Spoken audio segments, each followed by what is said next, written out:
Hello friends, अब तक हम बीएड फर्स्ट ईयर के फर्स्ट पेपर के 3 यूनिट डिस्कस कर चुके हैं और महत्वपूर्ण बिंदुओं की हमने बात कर ली है। इस वीडियो में चौथा यूनिट डिस्कस करेंगे जिसका नाम है अधिगम के लिए सीखना, और इसके कुछ महत्वपूर्ण बिंदुओं की बात करेंगे जो कि आपकी परीक्षा के लिए अति महत्वपूर्ण है। तो वीडियो को पूरा देखना है। चैनल पर नए हैं तो सब्सक्राइब कर लेना है इसी तरह के और इन्फॉर्मेटिव वीडियोज़ के लिए।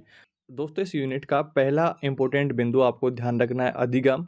इसकी बात करते हैं तो देखिए, अधिगम व्यक्ति के बाहर प्रकट होने वाली मूर्त या स्पष्ट घटना न होकर एक आंतरिक प्रक्रिया है या प्रतिफल है जो व्यवहार संबंधित क्षमताओं में अपेक्षाकृत स्थायी रूप से परिलक्षित होती है। इस प्रकार से अधिगम से तात्पर्य व्यक्ति के व्यवहार में परिवर्तन से है। इस तरह से आपको थोड़ा सा डिटेल में रखना है। समझाने को दोस्तों ऐसे भी बिंदु हैं जिनको हम एक लाइन में डिफाइन कर सकते हैं, बट आपको एग्जाम में बड़े क्वेश्चंस आएंगे तो वहां पर कंप्लीट डिटेल में लिखना होगा। तो लैंग्वेज आप किस टाइप से लिख पाएंगे, तो उसके अकॉर्डिंग हमने कुछ बिंदुओं को जोड़ते हुए थोड़े से बड़े बड़े आंसर्स यहाँ पर डाले हैं, ताकि आप, अगर आपको आधा भी याद रहता है तब भी आप अपना आंसर उसमें कंप्लीट कर पाएँ। तो वीडियो को पूरा जरूर से देखें। इसके बाद में आपको बात करते हैं कि ब्लेयर, जोन्स तथा सिम्पसन के अनुसार क्या परिभाषा दी गई। तो कोई भी व्यवहार परिवर्तन जो प्राणी के अनुभव का प्रतिफल हो और जो भावी परिस्थितियों का मुकाबला करने में भिन्न प्रकार से सहायक हो, अधिगम कहा जाता है। परिस्थितियों का सामना इसमें करा जाता है। इसके बाद में वुडवर्थ ने इसके बारे में परिभाषा दी कि अधिगम किसी एक नई दिशा में निहित होता है, बशर्ते नई क्रिया पुष्टि युक्त हो और कालांतर में हुई क्रियाओं में प्रकट होती हो। इसके बाद में स्किनर ने एक परिभाषा दी कि व्यवहार के अर्जन में उन्नति की प्रक्रिया को अधिगम कहा जाता है। तो ये कुछ परिभाषाएं जो वैज्ञानिकों ने दी है, इनको भी आपको ध्यान रखना है। इसके बाद में अधिगम की विशेषताओं की बात करते हैं। तो अधिगम एक प्रक्रिया है, ये बात ध्यान रखनी है। अधिगम के अंतर्गत व्यक्ति किसी नवीन तथ्य अथवा बात को ग्रहण करता है। इसके बाद में अगला बिंदु है, व्यक्ति के द्वारा ग्रहण की गई नई बात या तथ्य उसके व्यवहार में परिवर्तन के द्वारा परिलक्षित होता है, नजर आता है। इसके बाद में अगला बिंदु है, अधिगम के द्वारा व्यक्ति के व्यवहार में परिवर्तन प्राय स्थायी रूप में होता है। तो स्थायी परिवर्तन अधिगम के अंतर्गत आता है। तो ये कुछ विशेषताएं भी आपको यहाँ पर ध्यान रखनी है। इसके बाद में बात करते हैं अधिगम की प्रकृति के बारे में। तो सीखना एक सक्रिय प्रक्रिया है। सीखने के फलस्वरूप व्यक्ति के प्रत्यक्षीकरण में भी परिवर्तन आता है। सीखने के आधार पर वातावरण के साथ सामंजस्य स्थापित करने की क्षमता भी बढ़ जाती है अधिगम जब बढ़ता है। तो ये कुछ बातें आपको ध्यान रखनी है। इसके बाद में कुछ महत्वपूर्ण बिंदु आपको ध्यान रखने हैं कि सीखना एक सक्रिय प्रक्रिया है, जैसा कि हमने अभी डिस्कस किया। इसके बाद में सीखने का जो अवलोकन है हम प्रत्यक्ष नहीं कर सकते हैं, बल्कि वह व्यवहारों में प्रकट होता है। इसके बाद में इसके फलस्वरूप व्यक्ति के व्यवहारों में स्थायी परिवर्तन आते हैं। अधिगम अभ्यास तथा अनुभव पर निर्भर करता है। जितना हम अभ्यास करेंगे, जितना हमें अनुभव होता जाएगा। इसके बाद में सूचना कौशल, सौंदर्यानुभूति तथा दृष्टिकोण आदि सीखने के मुख्य क्षेत्र हैं। इसके बाद में अनेक परिस्थितियों में सीखने का संबंध चेतन उद्देश्यों से होता है या फिर सामाजिक तथा जैविक अनुकूलन से। इसके बाद में अगला बिंदु है कि अधिगम वातावरण द्वारा प्रस्तुत उत्तेजकों पर आधारित होता है। इसके बाद में रुचि, निपुणता, योग्यता सभी सीखने की क्रिया की ही उपज है। सीखना समायोजित हो सकता है अथवा असमायोजित। इसके बाद में सीखना सही हो सकता है या फिर त्रुटिपूर्ण भी हो सकता है।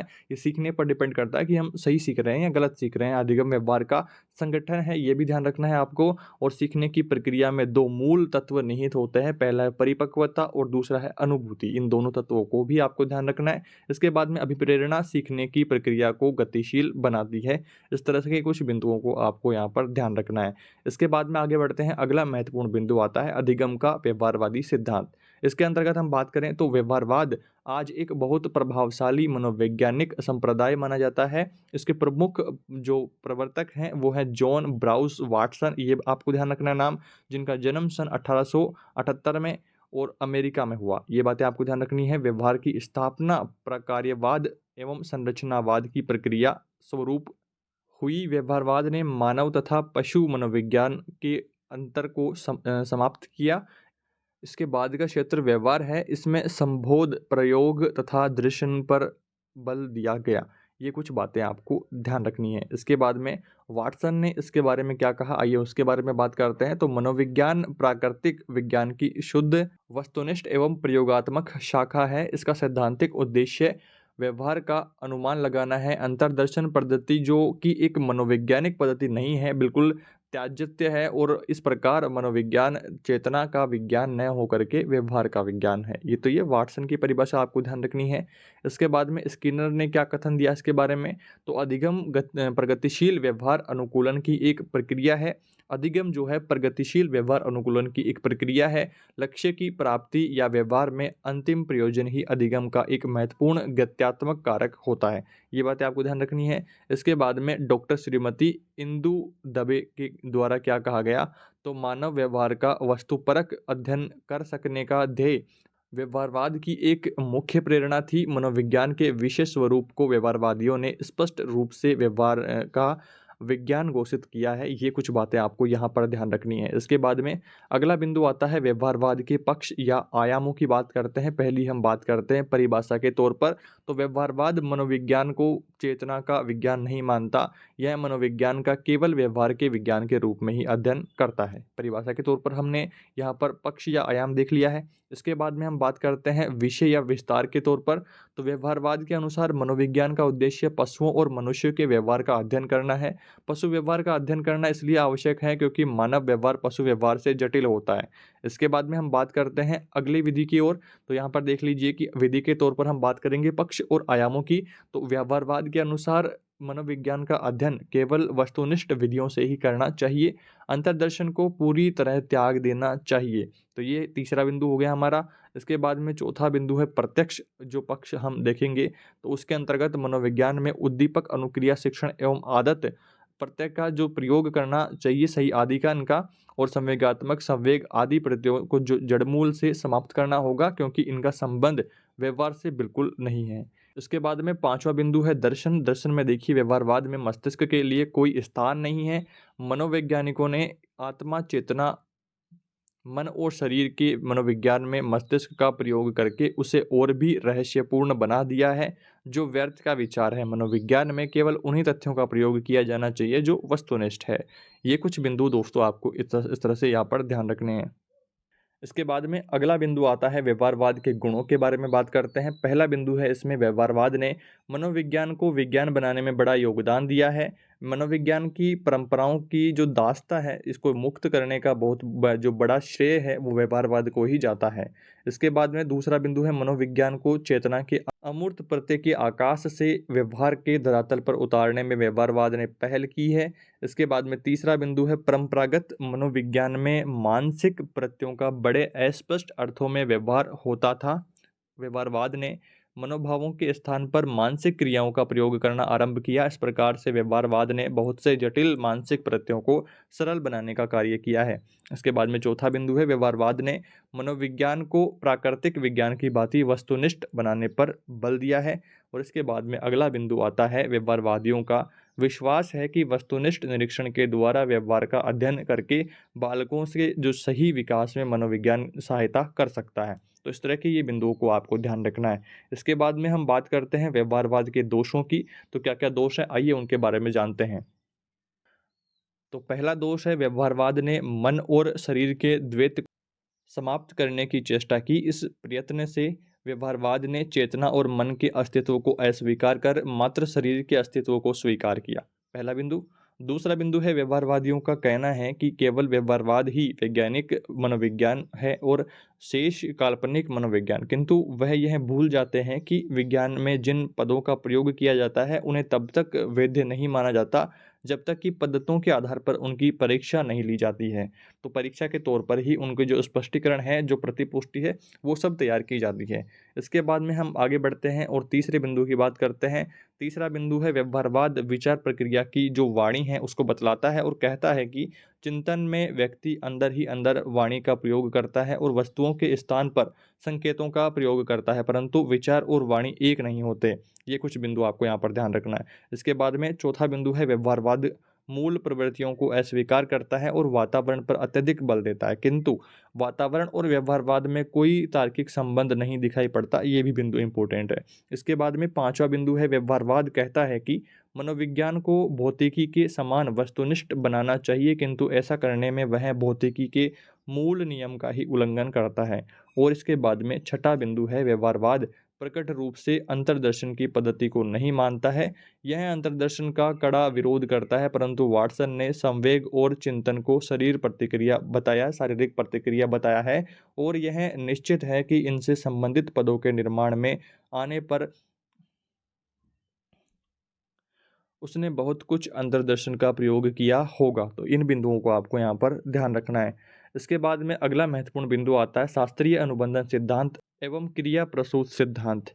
तो इन दोनों को एक अंतर के तौर पर हम स्पष्ट करते हुए इनके पहले आधार जानेंगे कि किस आधार पर हम इनका अंतर कर रहे हैं। तो हम देखिए यहाँ पर एक तरफ आधार देखेंगे, एक तरफ शास्त्रीय अनुबंधन को देखेंगे और एक तरफ क्रिया प्रसूत अनुबंधन को देखेंगे। कई बार इस तरह से आपको अंतर का प्रश्न पूछ लेता है और कई बार आपको अलग अलग प्रश्न पूछ लेता है। तो हम एक अंतर के तौर पर पूरा स्पष्टीकरण के साथ में डिस्कस करेंगे। पहले हम आधार जानेंगे कि किस आधार पर हम अंतर स्पष्ट कर रहे हैं और दोनों का फिर वहाँ पर अंतर करेंगे कि किस किसने क्या क्या वहाँ पर किया है। तो यहाँ पर हम पहले सबसे पहले बात करते हैं, पहला आता है प्रवर्तक। तो प्रवर्तक शास्त्रीय अनुबंधन का है पावलोव और क्रिया प्रसूत का है स्कीनर। ये बात आपको जरूर से ध्यान रखनी है। इसके बाद में अनुक्रिया की बात करते हैं। तो अनुक्रिया अनुबंधित उद्दीपन से इसमें होती है शास्त्रीय अनुबंधन में, और क्रिया प्रसूत सिद्धांत में यहाँ पर अनुक्रिया स्वैच्छिक होती है। इसके बाद में उद्दीपन के तौर पर बात करते हैं। तो शास्त्रीय अनुबंधन में अनुबंधित उद्दीपन प्राणी व्यवहार को दृष्टिगत रखकर नहीं होता। ये आपको शास्त्रीय अनुबंधन में ध्यान रखना है। इसके बाद में वांछित अनुक्रिया प्राणी को पुरस्कृत करने की व्यवस्था होती है। तो ये आपको क्रिया प्रसूत में ध्यान रखना है। इसके बाद में आगे बढ़ते हैं और चौथा बिंदु आता है अभिप्रेरणा। तो यहाँ पर देखिए शास्त्रीय अनुबंधन उद्दीपन प्रेरित होता है और यहाँ पर जो क्रिया प्रसूत है वो अनुक्रिया प्रेरित होता है। ये सब बातें आपको यहाँ पर ध्यान रखनी है। इसके बाद में अगला पांचवा बिंदु देखिए उद्दीपन अनुक्रिया। उद्दीपन अनुक्रिया के तौर पर हम यहाँ पर इनका डिस्कशन करें तो इसमें उद्दीपन अनुक्रिया का संबंध समीपता के आधार पर होता है और इसमें संबंध परिमाण के आधार पर होता है। इसके बाद में पुनर्बलन की बात करते हैं। तो इसमें पुनर्बलन अनुक्रिया के पूर्व दिया जाता है और क्रिया प्रसूत में पुनर्बलन अनुक्रिया के पश्चात दिया जाता है। तो ये बिंदु आपको यहाँ पर ध्यान रखने हैं। इसके बाद में आगे बढ़ते हैं नियंत्रण के ऊपर बात करते हैं। तो शास्त्रीय अनुबंधन में प्रयोगकर्ता प्राणी एवं वातावरण दोनों को नियंत्रित करता है और क्रिया प्रसूत में केवल वातावरण को नियंत्रित किया जाता है। इसके बाद में आगे बढ़ते हैं। इसके बाद में आठवां जो बिंदु है उद्दीपन दिया जाना। तो इसमें अनुबंधित अनुक्रिया हो या ना हो फिर भी स्वाभाविक उद्दीपन का प्रयोग होता है शास्त्रीय अनुबंधन में। और इसके बाद में उद्दीपन या पुनर्बलन प्राणी को उसकी आवश्यकता होने पर ही दिया जाता है। ये आता है यहाँ पर क्रिया प्रसूत में। इसके बाद में नवा बिंदु आपको ध्यान रखना है उद्दीपन अनुक्रिया संबंध का आधार। तो यहाँ पर देखिए इसमें उद्दीपन अनुक्रिया का संबंध संपर्कता के आधार पर होता है और जो क्रिया प्रसूत है इसमें यह प्रभाव नियम के आधार पर होता है। इसके बाद में अगला जो 10वां बिंदु है वो है प्रयोग। तो इसमें कुत्ते पर प्रयोग किया जाता है। आपके शास्त्रीय अनुबंधन में कुत्ते पर प्रयोग होता है और क्रिया प्रसूत में यहाँ पर स्किनर ने चूहे, कबूतर आदि पर प्रयोग किया है। तो ये कुछ बातें आपको यहाँ पर इस तरह से ध्यान रखनी है। इस तरह से दोस्तों हमने इस वीडियो में चौथे यूनिट के कुछ महत्वपूर्ण बिंदुओं की चर्चा की है जो कि आपकी परीक्षा के लिए अति महत्वपूर्ण है। तो कम समय में अच्छी तैयारी के लिए इन सभी बिंदुओं को जरूर से याद करें और अगर आपके पास थोड़ा टाइम और बचता है तो आप इस यूनिट के बाकी टॉपिक्स पर भी नज़र डाल सकते हैं। बाकी सभी यूनिट्स दोस्तों एक साथ देखने के लिए आपको प्लेलिस्ट ऑप्शन पर जाना है। प्लेलिस्ट में कंप्लीट आपको फर्स्ट पेपर के सारे यूनिट्स एक साथ वहाँ पर सारे वीडियोज़ मिल जाएंगे। और वीडियोज़ की अगर आपको पीडीएफ चाहिए फर्स्ट पेपर की तो पीडीएफ का लिंक भी डिस्क्रिप्शन में डालने की कोशिश करूँगा। तो डिस्क्रिप्शन में आप देखना लिंक दिया हुआ होगा जहाँ से आप फर्स्ट पेपर की पीडीएफ आसानी से डाउनलोड कर पाएंगे। इस वीडियो में दोस्तों इतना ही। जल्दी मिलेंगे अगले यूनिट के साथ। Thanks for watching this video.